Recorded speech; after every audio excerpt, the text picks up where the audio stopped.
Will power ద్వారా సాధించలేనంటూ ఏది లేదు. మనిషి ఒకవేళ అనుకున్నాడంటే ఖచ్చితంగా చేయగలుగుతాడు. కొన్ని సందర్భాలు మనల్ని ఆ విధంగా బలవంతులుగా మారుస్తాయి. అనుకున్నవన్నీ చేస్తాం, కష్టపడతాం, శ్రమ పడతాం, దేనైనా సాధించాలి అని ప్రయత్నం చేస్తానే ఉంటాం. ఈ లోకంలో డబ్బు విషయంలో అలా చేస్తాం, మనం కష్టపడే పని గురించి అలాంటి బలమైన విల్ పవర్ కలిగి ఉంటాం. కానీ ఈ ఒక్క విషయంలో ఒకవేళ అలాంటి విల్ పవర్ ఉంటే, అంటే ఖచ్చితంగా జరుగుతుంది అనేటువంటి ఉద్దేశం మనలో బలంగా ఉండగలిగితే ఎలాంటి విషయాన్నైనా సులువుగా పరిష్కరించగలుగుతాం, ఎలాంటి ఉన్నతమైన స్థలములైనా సులువుగా చేరుకోగలుగుతాం. అదేంటో తెలుసా? ప్రార్థన విషయంలో నమ్మకం కలిగి ప్రార్థించారు. ఎలాంటి నమ్మకం? మార్కు సువార్త 11:24. అందుచేత ప్రార్థన చేయనప్పుడు మీరు అడుగుచున్న వాటి నెలను పొంది ఉన్నామని నమ్ముడి, అప్పుడు అవి మీకు కలుగునని మీతో చెప్తున్నాను. ఇది స్వయాన యేసుక్రీస్తు వారు చెప్తున్న మాటలు. మనం అడిగేటప్పుడు, దేవుణ్ణి అడిగేటప్పుడు సందేహించకుండా అడగాలి. మనసులో సందేహం పెట్టుకుని దేవుణ్ణి ఏది అడిగినా అది పొందలేదు. విశ్వాసం లేకుండా దేవునికి ఇష్టమై ఉండట అసాధ్యం. అబ్రాహాము నమ్మినది అతనికి నీతిగా ఎంచబడింది.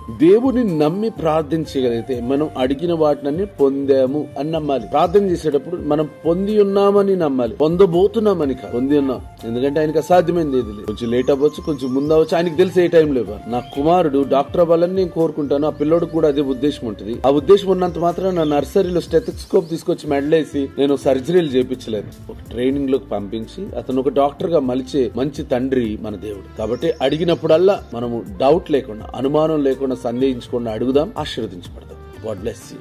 Praise the Lord.